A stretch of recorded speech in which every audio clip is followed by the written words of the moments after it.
Well, good morning.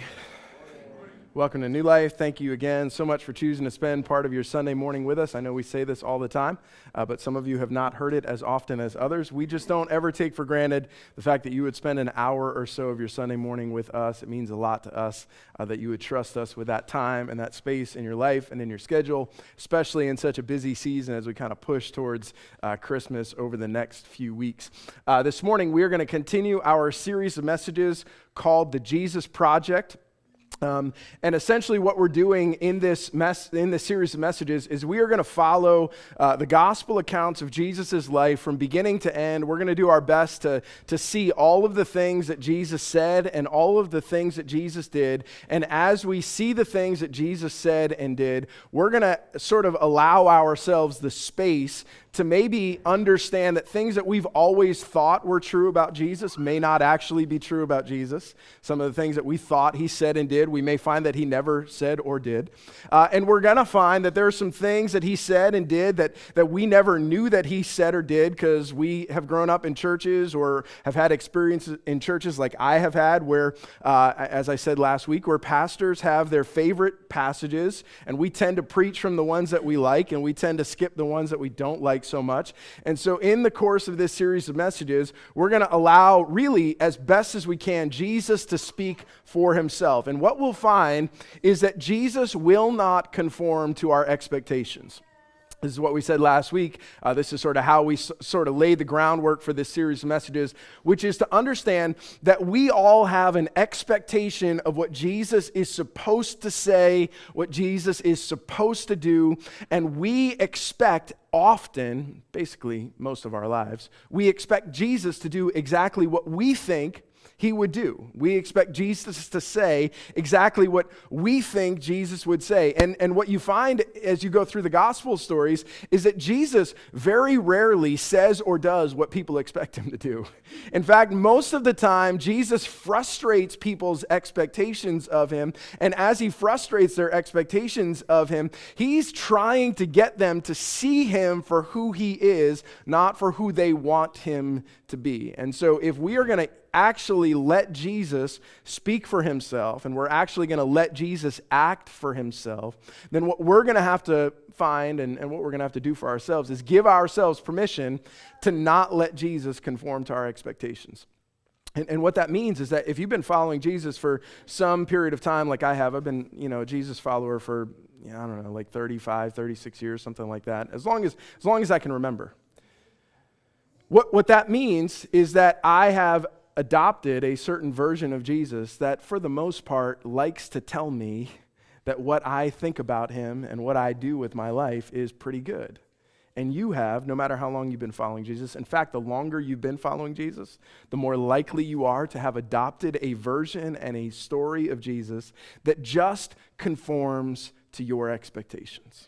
And so, what we do is we make Jesus into our image of what we think he's supposed to be, rather than letting him actually be who he is. And so the point of this Jesus project is to let Jesus be actually who he is. I have a little bit of a fascination. I always have, I don't know exactly why, but always had a little bit of a fascination with my family tree, kind of family background, like genealogy, that sort of stuff. Where did I come from? What's the story of my life? And I don't know, it seemed a little weird, especially when I was younger, but I liked sitting at the adult table when I finally got to sit at the adult table, and I liked listening to the stories that my parents would tell about the different people that they knew, their cousins and their relatives, and the stories that they had about how life had unfolded for them. And I loved to hear the stories that my grandparents would tell because it felt like this kind of like, wow, this is like a legend, like a little bit of a myth, like my grandfather or my grandmother. And even I had great-grandparents that were alive that I can distinctly remember my great-grandparents and them sitting at tables at Thanksgiving dinners and Christmas time and telling the stories of the people that they knew and the people that they were connected to. And, this one came from that one, came from that one, and this is where we lived, and this is what we did as we were there in that place, and this is what it was like to live way back then. And now I realize, I lived way back then when it comes to my kids, but that's a different story. When my grandmother passed away a couple of years ago, she was, I think, 93, 94. She passed away, and her three kids went through, they did sort of the thing that you do when someone of that age passes away. You kind of go through all the stuff. There's a lot of stuff to go through at that age and stage of life. 4 years of accumulating things. And so they basically went through and tried to figure out the things that had some sentimental value to them that they were going to keep, and then there's a lot of stuff that gets sold or gets given away. And then they saved some stuff for us as grandkids that they would pass on from my grandmother. One of the things that I got that my mom had given to me was an old family Bible from my great-grandmother. And I remember kind of pulling that out and, kind of looking, because I'm a pastor, so I get the Bible. Everybody else gets, you get the Bible, right? But in the Bible that I got, there were a couple of these copies of these family trees that my great-grandmother had researched.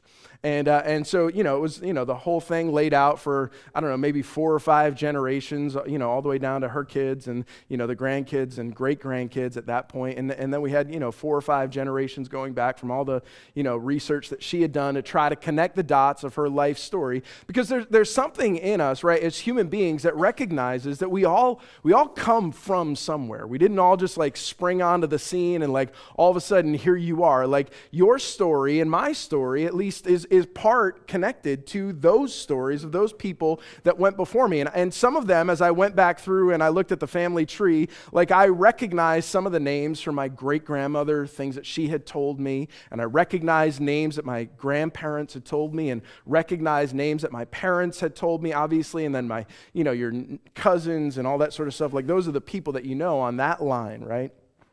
But when you get that family tree, it's really kind of limited, isn't it?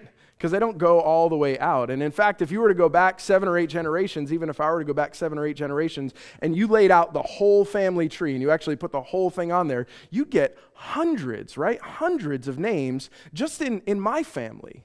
And you would get hundreds of names just in your family. And what you would understand, at least if you started to kind of track it down just a little bit, is that their story is actually connected to your story. That there are people that knew you, that knew them, that knew this person, that just that little distance that we had.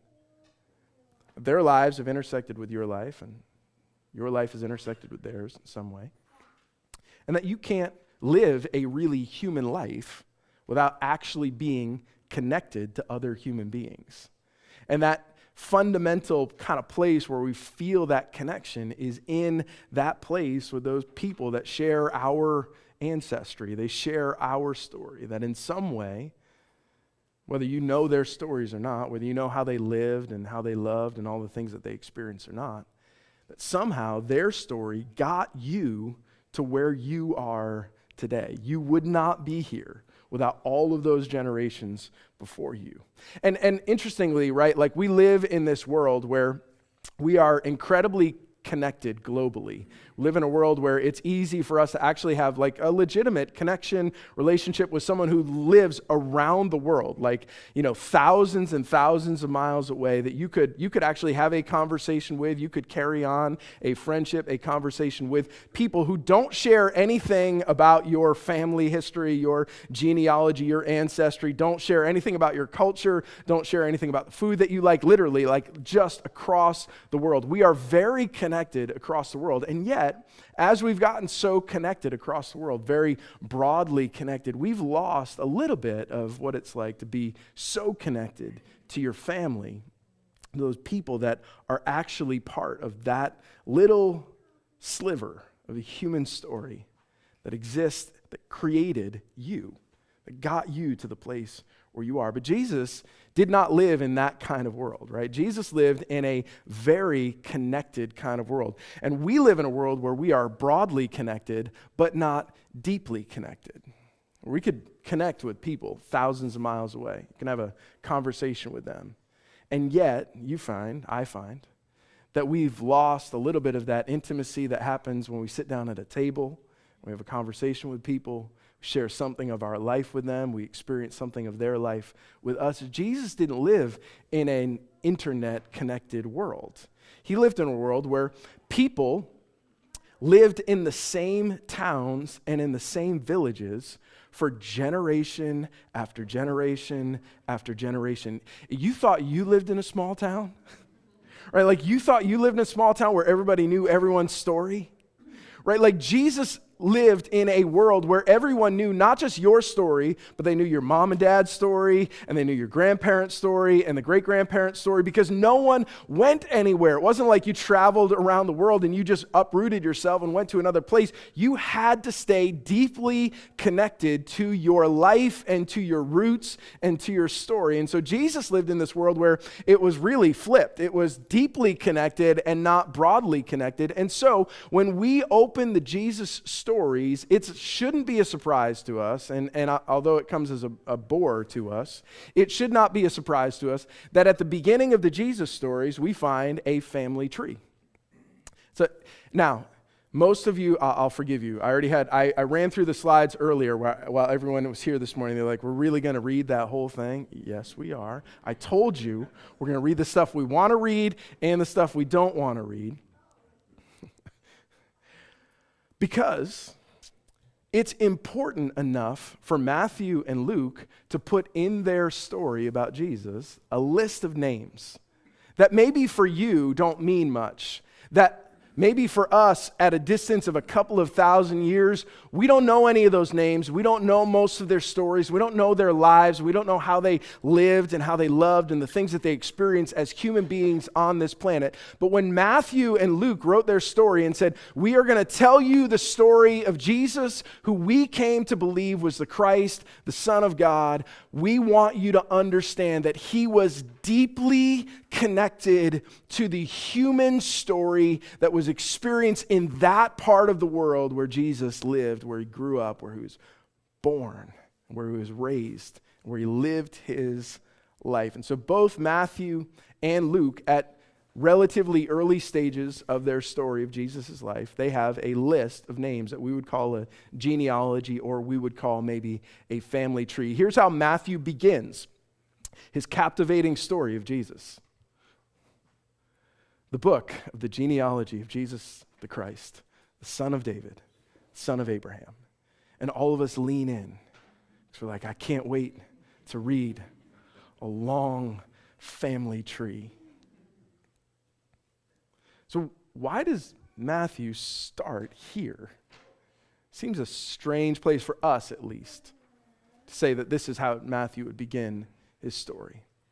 And the interesting thing, if you read through Luke's genealogy, which we will not read through this morning, you should read through it on your own, but it's a lot longer. The interesting thing, and the first thing that we should say when you read through Matthew's genealogy, which is in Matthew chapter 1, and Luke's, which is in Luke chapter 3, is that they have, this is really bizarre, they have different stories. We have come in week 2 of this series to our first significant issue. Matthew has one story about Jesus' genealogy, and Luke has a different one. In fact, it's mostly the same, but then following David, Matthew has one story. He follows through one of David's sons, and Luke follows through a different one of David's sons, to the point where when you get to the line, if you were looking at the family tree just above Joseph, Jesus' supposed father, Luke has a guy named Heli, and Matthew has a guy named Jacob. And if you're a student of the Bible at all, which you may not think you are, but you are because you're here, that's like an issue for us.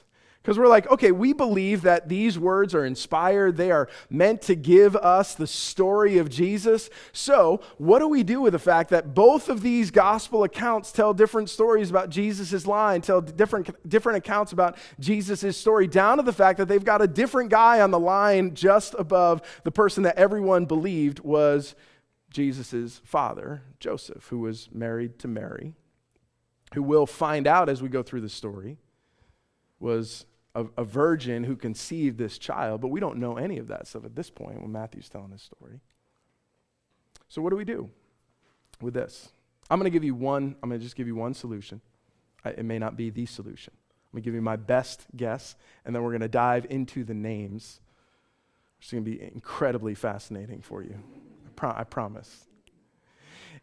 So if you follow the line that Matthew tells. Matthew is telling a story, and right from the beginning, he makes it apparent that he's telling the story of Jesus Christ, the son of David, who was the king of Israel, who was the son of Abraham. And as Matthew tells the story, and we'll find it because we're going to read his, as Matthew tells his story, he is incredibly concerned with making sure that we understand that Jesus is the son of David in the line that followed David and the kings that came from David's story.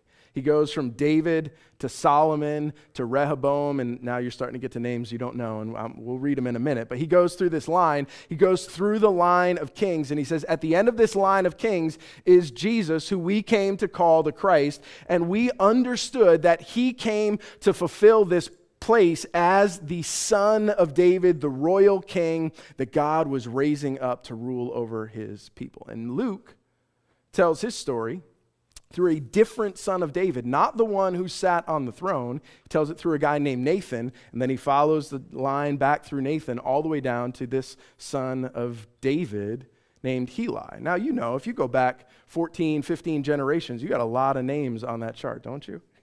There's a lot of names on that chart.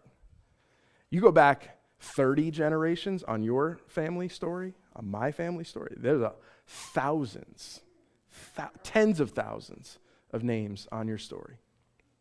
Matthew tells the story to say, here's the line that came from David, the son of David, the king who stands in the line of David. And Luke tells the story over here of Jesus, who came in this line of this guy who was not the king. And yet, we find that there are some actual names that match on Luke's and Matthew's story.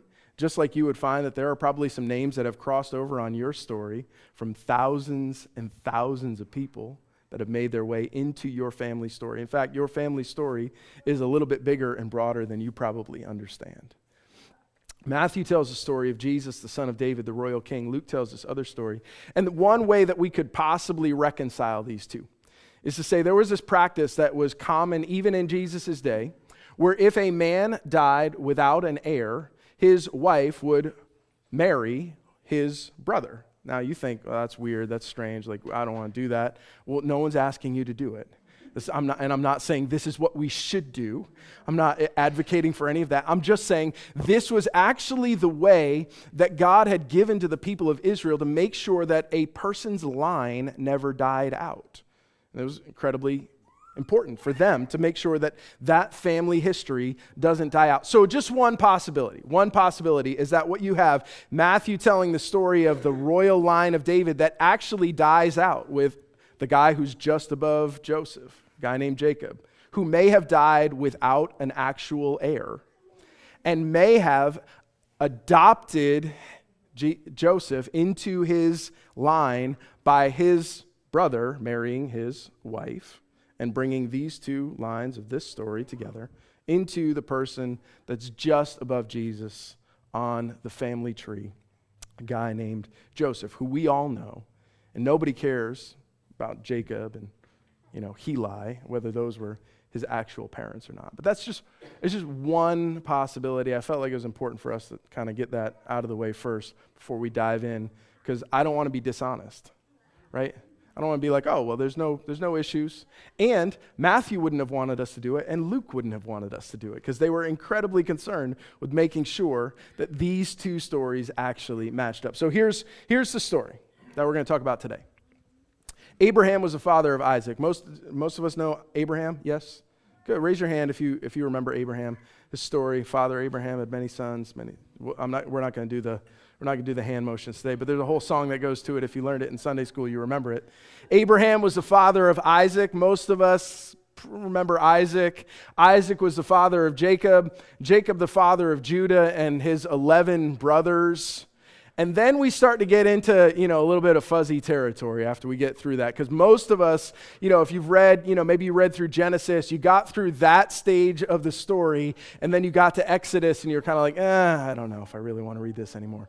Jacob, the father of Judah and his brothers, and Judah, the father of Perez and Zerah by a woman named Tamar. And Perez, the father of Hezron. Hezron, by the way, if you're looking for baby names, this is the place to go. Hezron, the father of Ram. Ram the father of Amminadab, and Amminadab the father of Nahshon, and Nahshon the father of Salmon, Salmon the father of Boaz. Maybe we remember him. Boaz, the father of Boaz, by a woman named Rahab, which we'll talk about her in a minute. Boaz, the father of Obed by Ruth, and Obed, the father of Jesse, and Jesse, the father of David the king. And essentially what we do is we tend to read through, we're like, okay, I recognize that name, and then we're like, okay, it gets fuzzy. Okay, I remember that name. And really, that's what Matthew is doing. He's saying, I want you to remember the significant names, and I'm going to edit my story down. I'm going to edit my family tree down to make sure that it stays nice and tight. We don't ever go too far away from Abraham in direct line down to David, because that for him was the important story. Abraham was the father of the nation of Israel, the one that God had chosen to restore and redeem his people. And then David comes as the king to rule over and reign over his people. And David was the father of Solomon by the wife of Uriah. We'll talk about that in just a minute. Father of Solomon, we kind of remember that name. Solomon was the father of Rehoboam. If you're really good, you might remember that one. Rehoboam, the father of Abijah. Abijah, the father of Asaph. This is challenging me. Asaph, the father of Jehoshaphat. Jehoshaphat, that's the jumping Jehoshaphat guy. The father of Joram. Joram, the father of Ahaz, literally. And Ahaz, the father of Hezekiah. And Hezekiah, the father of Manasseh. Manasseh, the father of Amos. Amos, the father of Josiah. And Josiah, the father of Jeconiah and his brothers at the time of the deportation to Babylon. And again, what Matthew does is he edits his list down. In fact, if you were to go through some of the Old Testament stories, you would find that not all of the names that are in the line of David are included in Matthew's little gospel here. And as he edits it down, he says, I want you to understand this went from Abraham to David, and then went from David to this place where the people were taken away captive to Babylon, where they lost everything. I don't want you to forget that part of the story. I don't want you to forget that in the line of Jesus, who is the Christ, who is the Messiah, I don't want you to forget that includes these human elements, like this moment when the temple was destroyed. Because deportation to Babylon doesn't mean anything to you. But to the people that were living in Jesus' day, in Jesus' moment, they remembered those stories. They had heard those stories passed down from generation to generation about how Babylon had come in, had annihilated their army, had taken their king captive, had deported their entire nation away from their homeland, away from their temple, had ransacked the city of Jerusalem. That's what Matthew's saying. Hey, don't forget that this story is in here, in the story of Jesus. And after the deportation to Babylon, Jeconiah was the father of Shealtiel. Shealtiel, the father of Zerubbabel. Zerubbabel, again, these are great names. Great, if you're in that time of life. The father of Abiud, and Abiud the father of Eliakim. Eliakim the father of Azor, and Azor the father of Zadok. And Zadok the father of Achim, and Achim the father of Eliud. And Eliud the father of Eleazar. Eleazar the father of Mathan. Mathan the father of Jacob. And Jacob the father of Joseph, the husband of Mary, of whom Jesus was born, who is called the Christ. Now, if you were writing Jesus' story, this is not how you would begin. No one that I know who's writing modern novels decides, hey, let me just lay down the family tree of my main character. But Matthew, as he tells this story, finds it important and significant enough to root Jesus' life deeply in the story of us as human beings, deeply in the story of the world that Jesus was living in, so much so that when people are reading Jesus' story a couple of decades after Jesus' life, that those people who read it would understand this isn't just some make-believe, made-up story of some deity that we kind of invented for you, but that this was an actual person who lived and breathed in actual times, in actual places, in actual spaces, with actual people who lived real human lives. And here's what he says as he closes this down. So all the generations From Abraham to David, names we recognize, right? Abraham and David were 14 generations. And from David to the deportation to Babylon, another 14 generations. And from the deportation to Babylon to the Christ, another 14 generations. And Matthew sort of does this little shorthand thing. If you want to understand the story of Jesus, here's what you should understand. Jesus was the son of David. He's the guy that comes to restore the kingdom of the people of God on earth. That's what he's here for. And he is deeply connected to your story as a human being. Because when Matthew tells his story, he tells it, interestingly enough, with those names of those 14 men, but every once in a while he throws in another name. He throws in some names of some women, which if you were telling a story today, you might tell those names. But in Matthew's day, you wouldn't tell the names of the women. They were insignificant. I don't believe that. I'm just saying, just for the record, YouTube later. I don't believe that. But in Matthew's world, as he's telling his story about Jesus' life, it's not about the story of the women, it's just about the men. It's about the fathers and the sons and the fathers and the sons, generation after generation. But when Matthew tells the story of Jesus' life, he includes some of these women. In fact, the women that he includes in Jesus' story, every one of them have something to tell us. They have some story connected to them, and they're not the greatest stories. The first one that he includes is a story of a guy named Judah who has sons by a woman named Tamar. Now, some of you may know the story of Judah and Tamar, but most of you probably don't. I'm going to give it to you in shorthand this morning. In shorthand, Tamar's husband died. Tamar's husband was one of Judah's sons. And Judah did not do what he was supposed to do and tell one of his brothers or his sons to marry his daughter-in-law like he was supposed to. And so when he doesn't do this, she gets concerned that the line is going to die out. We already talked about that a little bit, right? And so what she does is she dresses, this is in the Bible, I promise, you can read it. It's in the Bible. She dresses like a prostitute, goes outside the city where Judah is known to kind of walk in and out of. She seduces her father-in-law, stuff's in the Bible, seduces his father-in-law, and becomes pregnant with Judah's twins. I think you have a weird family story. This is in the Bible.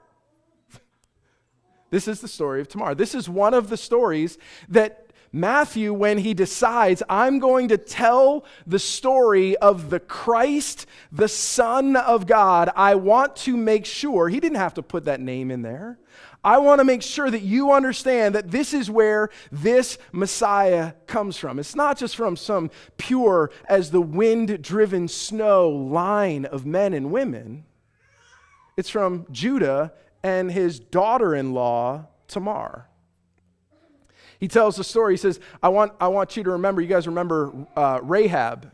Rahab was the mother in this line, was one of the mothers in this line. Now Rahab, some of you may remember her story, some of you may not. We'll enlighten you for a moment. Rahab is a madam at a brothel in the city of Jericho. And when the Israelite men go in to spy out the land that God had promised to them, and they go into Jericho, they also happen to visit the brothel where Rahab is the madam. And they make an arrangement with her where she decides that she's going to give them, kind of save them, hide them as they're being pursued, lets them out of the city, and they tell her, hey, when we come back, just hang a little red thread outside your window, and when we are destroying the city, we'll make sure that we save you. And they do.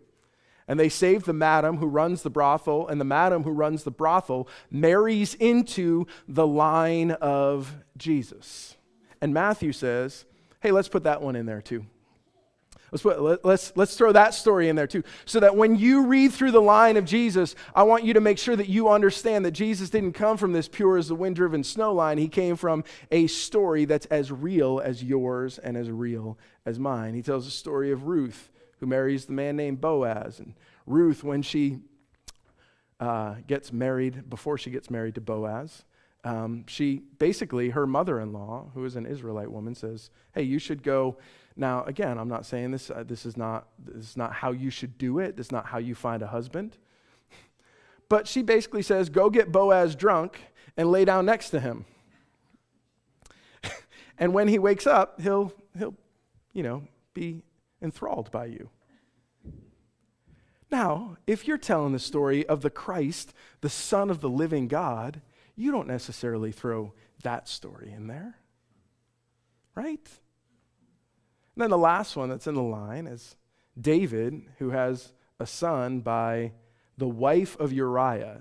She's not even named in the story because the story was so legendary about what David had done. And this one most of us know, but just in case.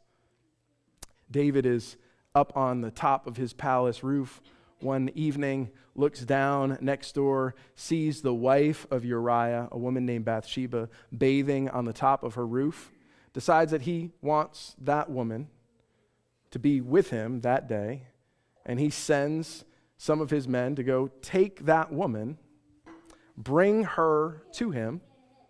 They sleep together, and she conceives.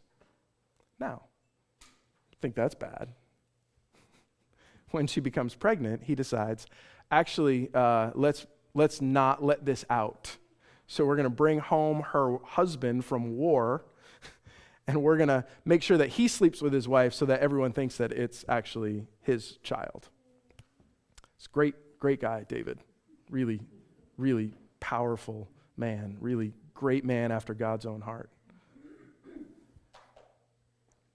And then when Uriah refuses to sleep with his wife, David sends him back to war, carrying the orders in his own hand for him to take his unit up close to the hottest part of the battle, and then when they get there, everyone should just leave him so that he gets left by himself and he gets killed. And Matthew says, hey, I want to make sure that we include that name in the story of Jesus, because what he wants us to understand is that Jesus is deeply connected to a human story. It's not just that Jesus dropped into the world from heaven into this place that is a mess, where a father-in-law sleeps with his daughter-in-law, has children by her, where a man who is anointed and said as the king, who is after God's own heart, commits adultery and then murder to cover up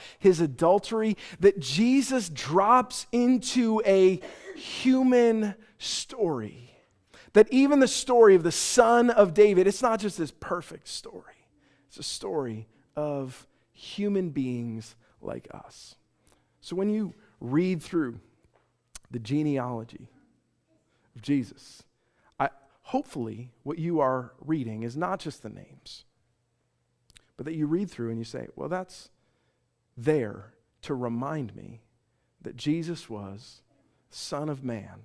He was here, Son of Man, Son of David, this royal king with a messed up family tree. It's maybe more messed up than mine ever was. And yet, out of him comes this redemptive piece of our lives. And then one last one. I told you we're not going to read all of Luke's genealogy because it's much longer. I'm going to edit it down just for consolidation. It's about 15 verses long, but there's a lot of names in the 15 verses. Jesus, when he began his ministry, was about 30 years of age, being the son, as was supposed, of Joseph, the son of Heli, all the way back to the son of Nathan. This is where it diverges from Matthew's account. The son of David, all the way back, all the way through, is very similar to Matthew's story. The son of Abraham, all the way back, if Matthew had followed the story, this was well known. He wouldn't mess with this one. To the son of Adam. And then Luke, as he tells his story, says, I want you to understand that Jesus was the Son of God. That Jesus came in the line all the way back, not just to Abraham, the father of Israel, but goes all the way back to Adam, who he would have recognized was the father of all of us. And that Adam was the one who God had breathed the breath of life into from the beginning.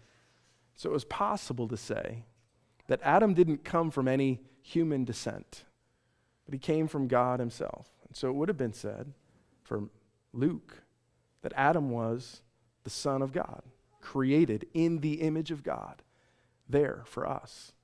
And that when Jesus shows up in the line of Adam all the way back to the line of the Son of God, when Jesus shows up not conceived by Joseph and Mary, but conceived by the Holy Spirit, which we'll talk about in the next couple of weeks, that he comes to restore to us the image of God in this broken human story.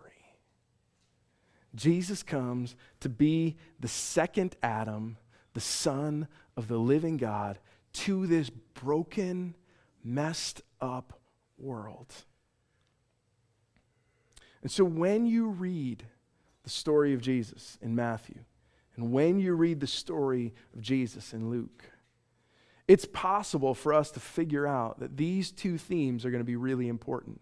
You'll find in Matthew's story that it's incredibly important that he goes back over and over again to establish Jesus is the Son of David. And even at the very beginning of the Jesus story, we get all of this royal stuff happening. And we'll talk about all of it over the next couple of months. All of this stuff to say, this is who Jesus is. Jesus is the Son of David. And when you read Luke's story, and we will over the next few weeks, you'll remember, in fact, these are the really familiar ones, that Jesus is said to be the Son of God. And these two things together, these two stories together, we take Matthew and Luke together. Jesus is the Son of David. Jesus is the Son of God. Both of them, from the beginning of the story, want us to understand that these are both true. Jesus is the Son of David, in the line of David, and Jesus is the Son of God, come to restore for us the image of God that was broken in us, that has been broken in us, that's led to all of that nonsense, that's led to all of that pain, all of that heartache, all of the stuff that gets messed up and into the human story, even his human story, but into your human story. Jesus comes to restore and redeem in us the image of God. And from the start of the story, it's incredibly important, incredibly significant that we understand Jesus is deeply connected to our human story. He didn't just drop onto the planet with no awareness of where he came from and what his life story was about. He came to rescue that broken humanity from within. But he still came as the Son of God, perfect in his glory and in his power to rescue and redeem people like us, to do for us what even the best of us could never do for ourselves. And from the start of the story, that is the reason why we read even the genealogies to understand who Jesus is, where he came from, and why he showed up for you, for me. Let's pray together, and then we'll sing. And then there's going to be a quiz after that on the names. Let's pray. Jesus, I'm grateful that you came in this human story, not outside of it, not living just for those years that you lived and not experiencing the brokenness of this human world, but you came in the middle of this messed up human story. But you came perfect. You came the Son of God to give life and hope and future to people like us. You came to a broken world to heal it, to give it peace, to bring us back to wholeness, to restore in us the image of God. So Jesus, I pray, as we begin this journey trying to follow you as best as we can, I pray that we would not try to skirt over the brokenness of our human story. I pray that we would not try to gloss over the stuff that's there in my story and in the stories of the people that have gathered here together today. But that we would find that you have entered into our pain and you have entered into our brokenness. You have entered fully into our humanity. Son of David, son of Abraham. But you entered into this place as the Son of God with power to rescue, to redeem, to restore, and to heal us. And so we pray that you would do that for your honor and for your glory, we pray. Amen.